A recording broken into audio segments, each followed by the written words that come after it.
Ayan, magandang araw sa inyo mga kaibigan. So, today, gagawa tayo ng diagram or ituturo ko sa inyo kung ano ang mga bawat connection ng mga to. Itong tatlong ito kung nakikita nyo. Itong 4 pin, 6 pin, saka 5 pin. So, ayan. So, isa-isayin natin yan. So, kung mahilig ka sa mga ganito at kung may mga gusto kayong malaman about sa mga wiring, panoodin nyo lang to. So, ayan. So, start na tayo. So, start tayo sa may 4 pin. So, itong una, itong CDI na 4 pin. So, sa taas, ito, kung nakita nyo sa taas, ito, sa taas niyan, is, ito yung papuntang magneto. Ayan. Wait na lang natin. Na ang kulay nito is blue-white. Blue with white. So, ito ay papuntang stator. Ito yung tinatawag nilang pulser. Ayan. So, dito sa baba niya is kulay green. Ayan. Ang kulay nito is kulay green. Ito yung ground. Ground ng CDI.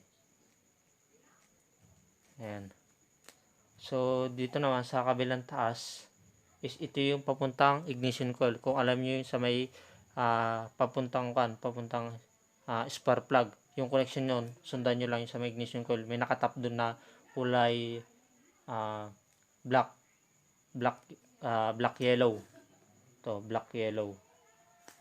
Dito na natin sa taas ilagay. Yan. Black yellow. Kulay nito is black yellow. Napapuntang ignition coil. Yan. Ignition coil. Yan. Ignition coil. Tapos dito sa baba nito is papuntang battery.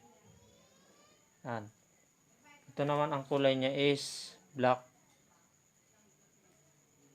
red. Yan. So ito ay papuntang battery sa may positive. So bago pupunta sa may positive is dadaan muna siya sa may fuse bago siya pumunta ng battery. So ito ay papuntang positive ng battery. Yan. Battery positive. Yan. So ang i-next natin is dito naman tayo sa may 6 pin. Kung may ganito kayong CDI, panoodin nyo lang to kung ano yung mga connection ng mga to.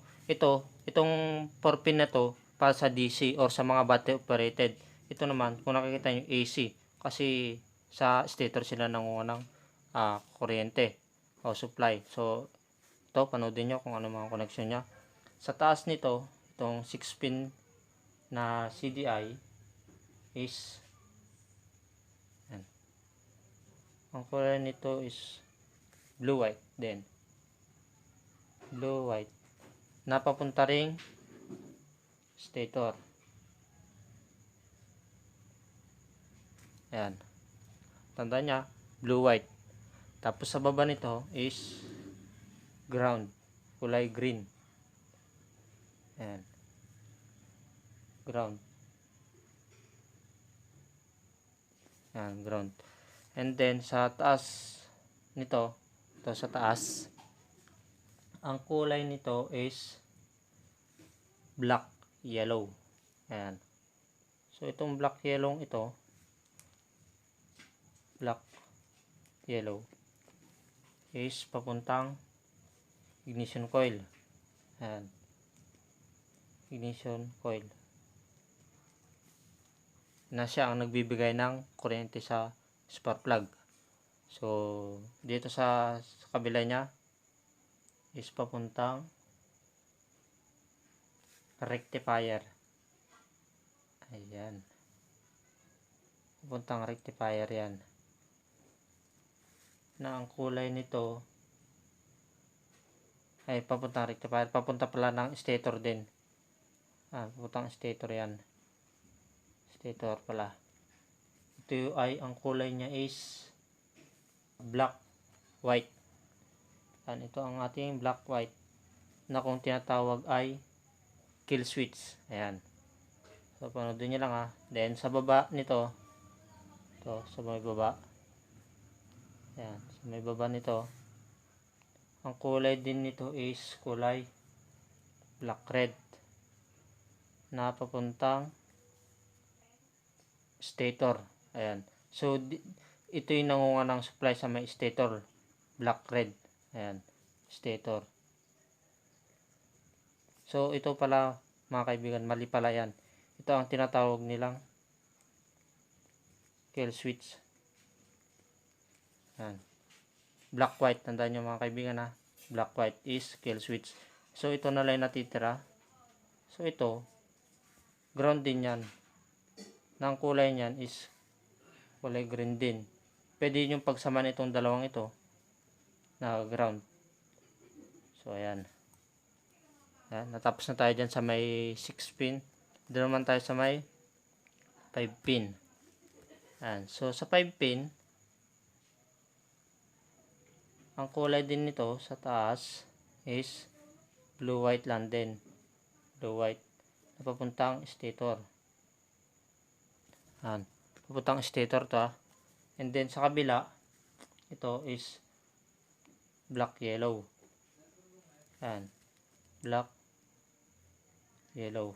Napapuntang ignition coil. Ayan. So ito sa baba, ang kulay nito is black red. Ayan. So ang kulay nito is black red. Black red.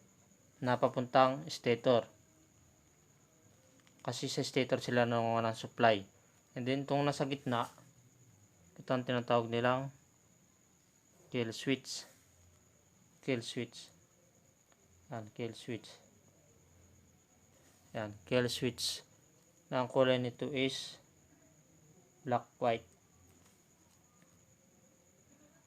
Ayan. So ang natitira itong nasa kabila, ito ay ang ground. Ang kulay nito is kulay green. So ayan, ipapaliwanag ko sa inyo kung bakit magkakaiba sila. So dito, kung mapapansin nyo, 4 pin. So itong 4 pin is wala na siyang kill switch kasi ito, itong connection na to is kasi DC-CD na siya, direct current. So lipat naman tayo dito sa may 6 pin.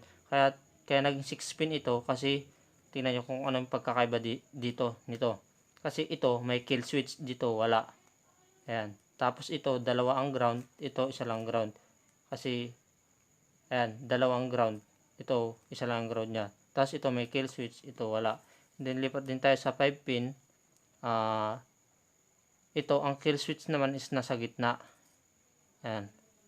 Basta sundan nyo lang ito kung ano yung mga connection to. Kung nakakita kayo na gantong CDI, 5 pin, 6 pin, 4 pin, sundan nyo lang kung ano mga connection nito, tapos yung mga color coding. So, ayan. So, sa susunod na tutorial natin mga kaibigan, is abangan ninyo. Ang isusunod natin is yung wiring diagram ng Barako 175, yung CDI.